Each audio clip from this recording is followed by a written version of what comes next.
Bertemu kembali di Falastalk bersama dengan saya, Fajar Deslase, staf khusus Menteri Hukum dan HAM bidang transformasi digital.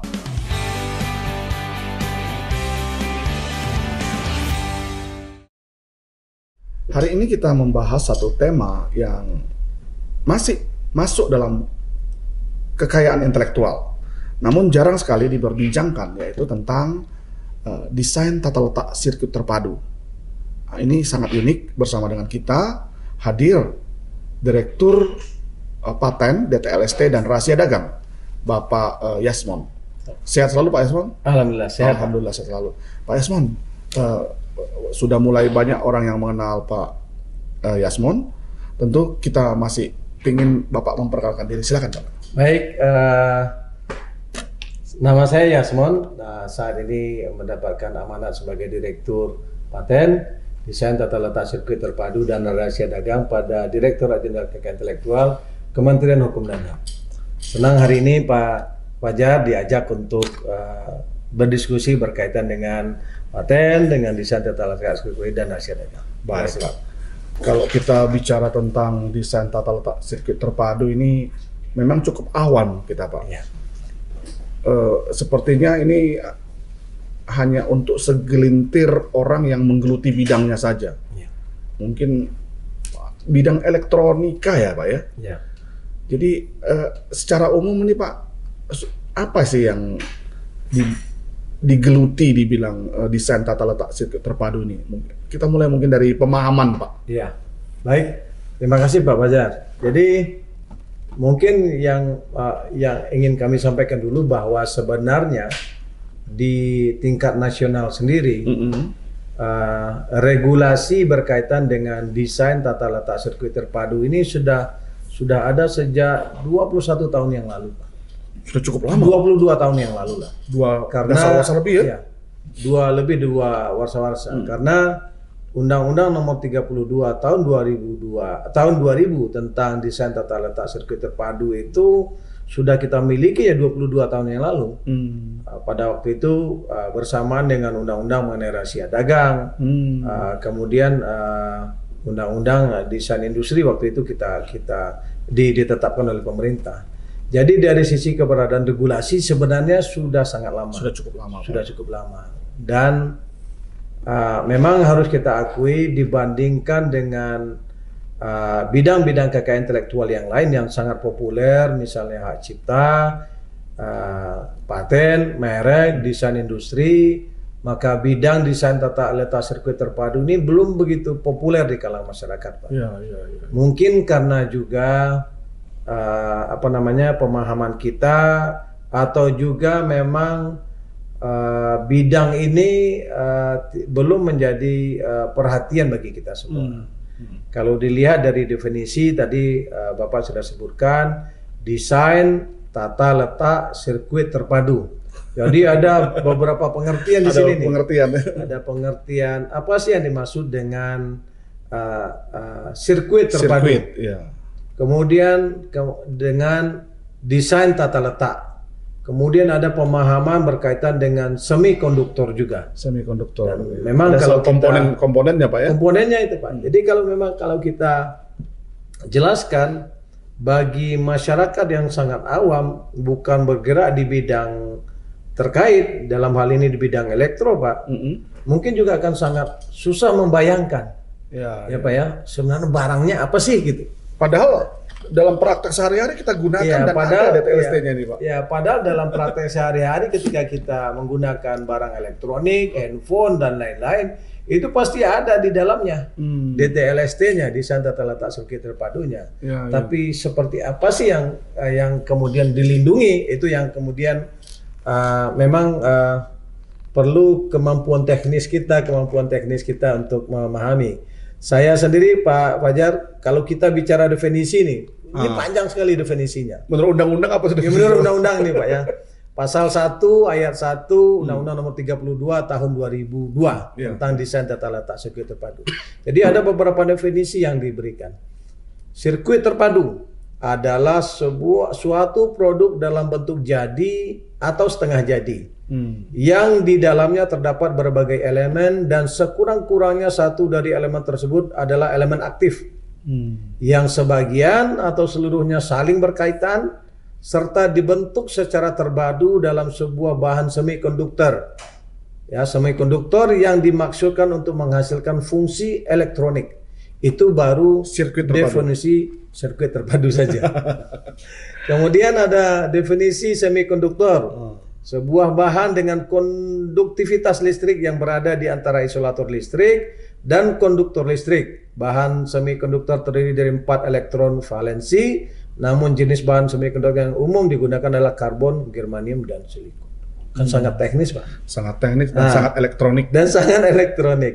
Kemudian lagi bahwa Sirkuit terpadu. pemahaman desain tata letaknya. Nah, desain tata letak. Iya, iya. Desain tata letak kalau dalam undang-undang didefinisikan kreasi berupa rancangan peletakan 3 dimensi dari berbagai elemen, sekurang-kurangnya satu dari elemen tersebut adalah elemen aktif, serta sebagian atau semua interkoneksi dalam suatu sirkuit terpadu, dan peletakan 3 dimensi tersebut dimaksudkan untuk persiapan pembuatan sirkuit terpadu.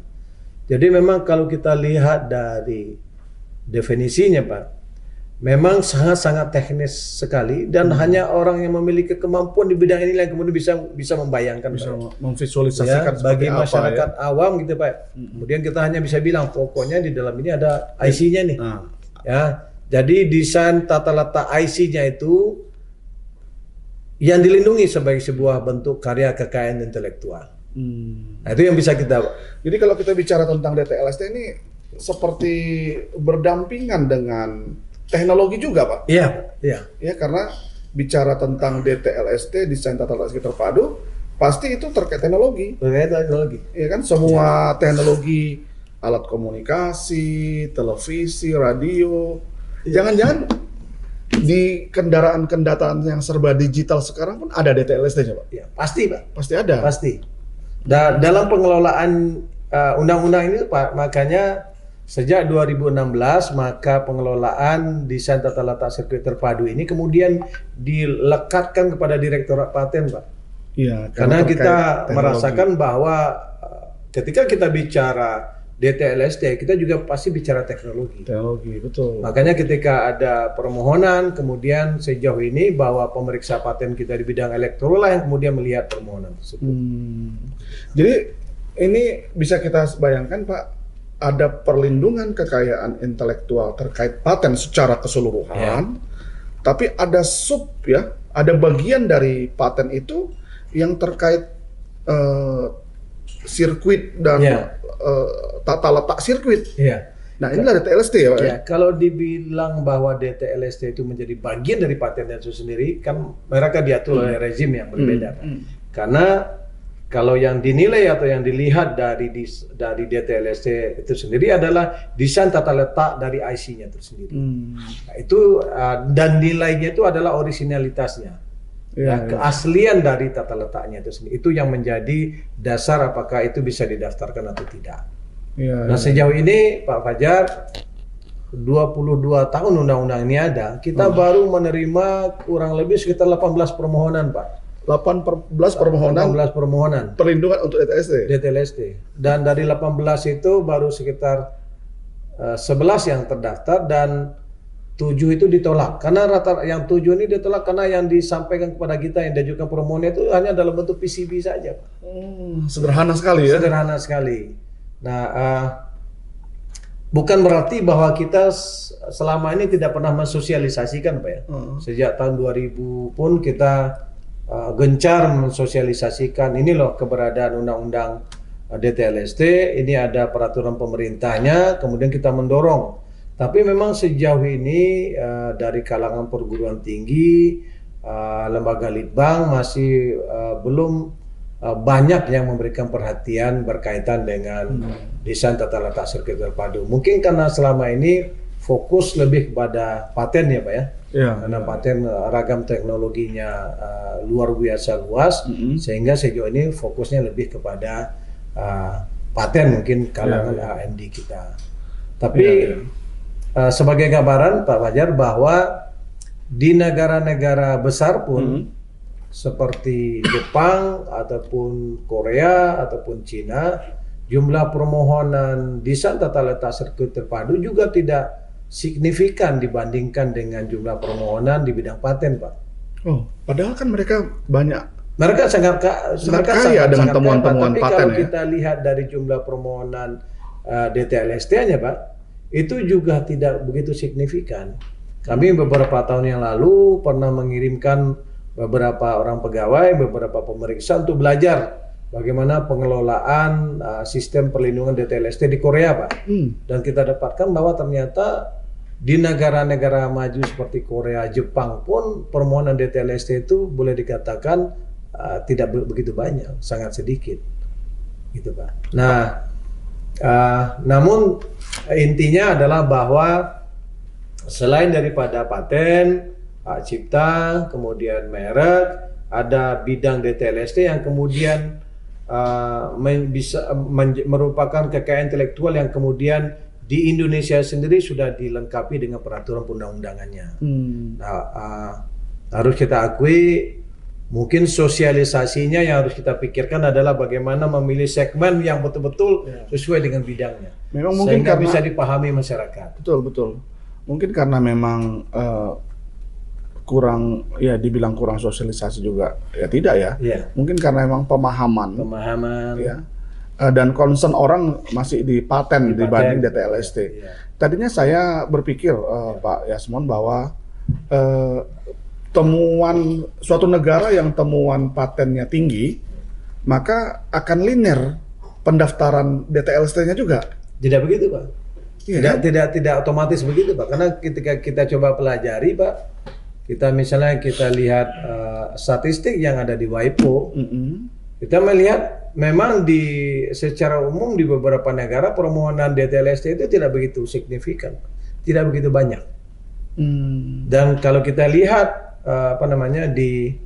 di Global Innovation Index ini baru bicara masalah permohonan paten. Baru bicara permohonan paten. Apakah karena kurang menarik itu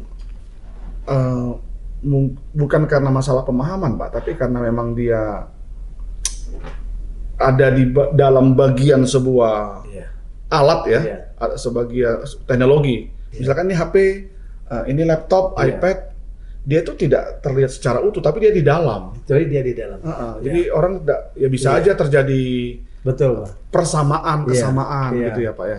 Ya, walaupun dari sisi regulasinya sudah lengkap, Pak, sebenarnya. Jadi ada juga di undang-undang mengenai DTLST juga sudah ada ketentuan pidana terkait dengan penggunaan atau pelanggaran hak berkaitan dengan DTLST, itu juga sudah ada. Tapi itu ada ininya Pak, sanksinya juga Pak? Ada sanksinya juga. Kalau misalnya seseorang misalnya saya punya DTLST yang terdaftar ya. Kemudian ada yang melanggar hak saya. Ya, saya bisa melaporkannya, menggugatnya gitu. Jadi di undang-undangnya sendiri sudah ada, dilengkapi dengan itu. Ada sanksi ya. Cuma sekali lagi Pak, jumlah permohonan sampai sejauh ini masih sangat-sangat minim di kita. Ini sekaligus menjadi tantangan ya Pak ya. Sekali lagi saya mengatakan ini menjadi tantangan besar bagi kita di Direktorat Jenderal Kekayaan Intelektual. Bagaimana keberadaan undang-undang yang sudah lama ini Pak. Ini harus efektif, harus produktif undang-undangnya. Jangan sampai undang-undang ini sudah sekian puluh tahun tapi kemudian tidak begitu dimanfaatkan keberadaannya, Pak. Padahal kalau kita lihat dari tujuan keberadaan undang-undang itu bagaimana membangkitkan semangat para penemu kita, para inventor kita, para peneliti kita, Pak, untuk menghasilkan karya intelektual yang bisa dilindungi. Sekarang undang-undang sudah ada. Nah, cuman karya intelektual dalam bentuk DTLST ini yang saat ini masih kurang. Nah, mengapa itu? Kalau memang dia bagian dari kekayaan intelektual, tentu WIPO kan concern juga di DTLST ini, Pak. Iya.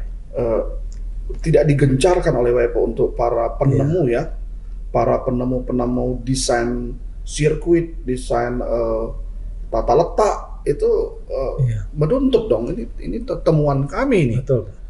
Untuk bisa didaftarkan atau mereka didorong untuk mendaftarkan. Kalau dari sisi WIPO memang sejauh ini kita lihat Pak, concern ataupun kegiatan-kegiatan yang secara spesifik berkaitan dengan DTLST itu memang tidak sebanyak berkaitan dengan paten, berkaitan dengan merek, berkaitan dengan hak cipta. Boleh dikatakan sangat-sangat minim kegiatan berkaitan dengan DTLST ini. Apakah itu mungkin karena sekali lagi di anggota-anggota WIPO sendiri itu tingkat permohonannya tidak begitu tinggi. Nah ini memang sejauh ini Pak sangat terbatas sekali. Kita malah belajarnya ke Korea Pak. Ya, Korea kita belajar bagaimana mereka mengelola sistem desain tata letak sirkuit terpadunya. Saya sempat berpikir begini Pak Yasmon. Ya. DTLST ini sebenarnya bagian dari paten. Kemudian research ya dari sub bidang paten ini yaitu para elektronik ya itu kurang mendapatkan porsi. Tadinya saya pikir begitu. Akhirnya mereka bersinergi untuk mengajukan supaya DTLST ini berdiri sendiri sebagai sebuah kekayaan intelektual. Iya. Mungkin nggak begitu? Kalau kita lihat dari definisi kekayaan intelektual atau pembidangan kekayaan intelektual berdasarkan misalnya di TRIP sendiri ya Pak, memang itu dipisah-pisahkan Pak, ada DTLST sendiri. Di sejumlah negara Pak, tidak ada negara-negara yang kemudian memiliki undang-undang DTLST sendiri, tapi rata-rata banyak juga negara yang kemudian tidak memiliki undang-undang tersendiri. Kita di tahun 2000 itu memilih waktu itu melahirkan undang-undang di hampir semua bidang kekayaan intelektual. Ya, jadi di 2000 itu ada undang-undang desain tata letak sirkuit terpadu, rahasia dagang, kemudian perlindungan varietas tanaman yang kita lahirkan di tahun itu, kemudian juga desain tata letak desain industri. Ada 4 yang kita kelola, kemudian 1 yang dikelola oleh perlindungan varietas tanaman di Kementerian Pertanian. Cuman ya sampai sejauh ini Pak yang efektif, yang populer di tengah masyarakat memang merek hak cipta paten. Dan desain industri pun sebenarnya cukup populer Pak. Tapi kemudian tidak sepopuler mungkin di patennya atau di mereknya. Artinya nih Pak, kita perlu mendorong nih para elektronik kan bidangnya bidang elektro sub bidang lah, arus lemah ini elektronika di perguruan tinggi teknik terutama. Ya, Pak, ya. Setuju Pak. Mungkin salah satu strateginya adalah bagaimana memberikan sosialisasi, bagaimana memberikan pemahaman kepada the right audience Pak. The right audience, betul. Kalau hanya sebagai masyarakat umum Pak, sekali lagi susah membayangkannya. Kalau ini apalah itu sirkuit terpadu desainnya. Tapi ketika kita datang kepada audiens yang tepat, orang yang memiliki dunianya di bidang itu, saya rasa impactnya akan beda. Nah ini mungkin yang harus menjadi strategi di kita Pak. Strategi ini di tantangan Bapak nih, tantangan tahun depan ini. Tantangan kita supaya bisa mendatangi ini perguruan tinggi teknik yang ada arus lemahnya. Ibaratnya kalau perlu kan seluruh fakultas teknik yang ada jurusan ada jurusan elektronika Pak. Itu kita datangi gitu Pak ya kepada audiens yang memang pas gitu. Supaya akhirnya mereka pun Pak terpacu, ternyata kalau saya menemukan DTLST, saya daftarkan, saya dapat kemanfaatan ekonomi dan perlindungan. Betul Pak. Saya berharap sih tahun depan nih bisa digencarkan nih Pak. Nah, sebagai ini Pak pemahaman masyarakat mungkin supaya masyarakat bisa tahu, Bapak mungkin bisa menjelaskan kepada sahabat Falastok tentang DTLST ini di alat-alat elektronik yang kita pakai dan dia ternyata berfungsi sangat dominan ya untuk menggerakkan elektronika itu. Apakah memang setiap alat elektronika kita ini ada Pak? Gimana tuh Pak? Ya, biasanya kalau kita bicara elektronik pasti ada IC di dalamnya. Pasti ada sirkuit terpadu di dalamnya. HP kita misalnya. Di dalam HP kita, di dalam laptop kita, iPad kita dan lain-lain. Pasti ada IC di dalamnya. Nah, kemudian IC ini yang kemudian dirancang bagaimana tata letaknya secara tiga dimensi, kemudian menghasilkan sebuah fungsi, itu kan mendapatkan perlindungan sendiri, Pak. Jadi kalau kita bicara, kita selalu memberikan contoh, Pak. Memberikan contoh dalam sosialisasi kita. Ketika kita bicara sebuah smartphone, kita bicara bukan hanya sebuah produk KI saja, tapi di dalamnya ada patennya, di dalamnya ada copyright-nya, hak ciptanya, di dalamnya pasti melekat tanda pembeda dalam bentuk merek, dan di dalamnya juga ada desain tata letak sirkuit terpadu. Nah, pemahaman yang sejauh ini kita berikan kepada masyarakat seperti itu. Iya. Dalam satu HP aja ada beberapa kekayaan intelektual, ya, Pak, intelektual. Gitu, Pak. Dan salah satu diantaranya ada desain tata sirkuit terpadu. Ya, kita berharap ini semakin banyak pemahaman orang-orang yang akhirnya memahami tentang kekayaan intelektual DTLST. Karena dari pengertian yang tadi disampaikan oleh Pak Yasmon, bahwa alat-alat elektronik ini bisa berfungsi ya karena DTLST tadi. Begitu, Pak, ya? Baik, Pak. Cukup sangat menarik, Pak, untuk diskusi kita tentang DTLST ini. Apa yang menjadi harapan Bapak ini ke depan? Tentunya kepada the right audience, Pak, yang harus kita perhatikan. The right audience dan juga kepada pemerintah mungkin, Pak, supaya para direct audience bisa memahami pentingnya mereka, Pak. Silakan, Pak. Tentunya sekali lagi kita meyakinkan kepada masyarakat bahwa atas kreasi intelektual mereka, pemerintah sudah menyediakan regulasi yang akan melindungi, termasuk berkaitan dengan desain tata letak sirkuit terpadu. Jadi kita memang mendorong, Pak. Sekali lagi, walaupun selama ini desain tata letak sirkuit terpadu belum begitu populer, Pak. Tapi kemudian bahwa untuk karya intelektual sendiri ada bentuk perlindungannya. Tadi yang Pak Fajar sampaikan menjadi tantangan sendiri bagi kami di Direktorat Jenderal Kekayaan Intelektual, bagaimana keberadaan Undang-Undang DTLST ini kemudian betul-betul kita manfaatkan, kemudian betul-betul kita optimalkan sehingga betul-betul memberikan kemanfaatan bagi masyarakat, Pak. Kemanfaatan bagi para penghasil kekayaan intelektual termasuk desain tata letak sirkuit terpadu. Keren, Pak. Terima kasih, Pak Yasmon, diskusi kita tentang DTLST pada hari ini. Sama-sama, Pak. Sahabat Falas Talk, demikian diskusi kita tentang DTLST, desain tata letak sirkuit terpadu. Kita berharap para mahasiswa teknik elektro tentunya elektronika yang mungkin tepat di bidangnya, para penemu untuk bisa mendaftarkan temuannya terkait DTLST supaya mendapatkan kemanfaatan ekonomi dan tentunya perlindungan dari negara. Jangan lupa like, subscribe, follow, dan berikan komentar yang positif untuk mendapatkan kanal Falas Talk yang pertama. Sampai jumpa di episode berikutnya.